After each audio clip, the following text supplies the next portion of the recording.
நண்பர்களுக்கு வணக்கம். நீங்கள் பார்த்துட்டு இருக்கிற இந்த வீடியோ இன்று திருச்செந்தூரில் சற்று முன் எடுக்கப்பட்ட வீடியோ.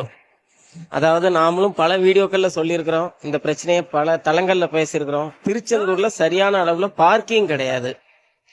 சின்ன ஊர், 10 பேர் ஒரே தெருவுல நின்னா மனுஷங்க நிற்கிறதுக்கே இடம் கிடையாது. இப்போ ஆவணி திருவிழா போயிட்டு இருக்கு.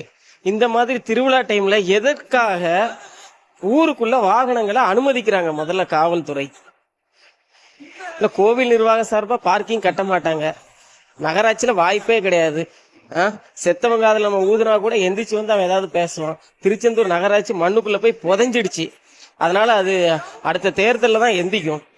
இப்போ இது என்ன ஆயிடுச்சு அப்படின்னா, இப்போ நீங்கள் பார்த்துட்டு இருக்க இந்த வீடியோவில் பார்க்கிங் இல்லாமல் ஊரில் ஒரு இடத்துல நிறுத்திட்டு போன வண்டிக்கு டிராஃபிக் போலீஸ் 4000 ரூபாய்க்கு மேலே ஃபைன் அடிச்சிருக்காங்க. இது நிச்சயமாக அந்த நண்பரோட தவறு கிடையாது. ஏன் அப்படின்னா, ஊருக்குள்ள பார்க்கிங்க்கு இடம் இல்லை அப்படின்னு சொல்ல வேண்டியது காவல்துறையும் நகராட்சி நிர்வாகமும், பார்க்கிங் அரேஞ்ச் பண்ணி தர வேண்டியது கோவில் நிர்வாகம். இப்போ எதையுமே பண்ணாம இழிச்சவாய நாங்க தான் அப்படின்ட்டு பக்தர்கள் மேலையும் மக்கள் மேலையும் தான் நீங்க எல்லாத்தையும் பண்ணுவீங்களா? உங்க வண்டியை யாரு லாக் பண்ணாங்கிறது உங்களுக்கு தெரியுமா? மதியே போலீஸ்காரங்க லாக் பண்ணிருக்காங்க. எவ்வளவு டிக்கெட் அடிச்சிருக்காங்க? 4500 போட்டுருக்காங்க சார் ஃபைன். 4500 ஃபைன் அடிச்சு வண்டியில சொறி விட்டுட்டு போயிட்டாங்களா? பார்க்கிங் வசதி இல்லாதனால கவர்மெண்ட் பதிவு போய் சாமி கும்பிட்டு வரப்ப யாரும் லாக் பண்ணி போறாங்க. 1 மணி நேரமா வெயில பச்சைப்பிள்ளை வச்சு நிற்கிறோம்.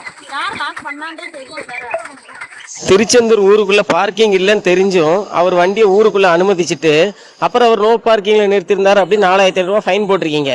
சரி, இப்போ அவருக்கு ஃபைன் போட்டீங்க. ஊருக்குள்ள பார்க்கிங் இல்லைன்னு தெரிஞ்சு இந்த வண்டி அனுமதிச்ச காவல்துறைக்கும் பார்க்கிங்கை சரியா அரேஞ்ச் பண்ணாத நகராட்சிக்கும் என்ன ஃபைன், என்ன தண்டனை?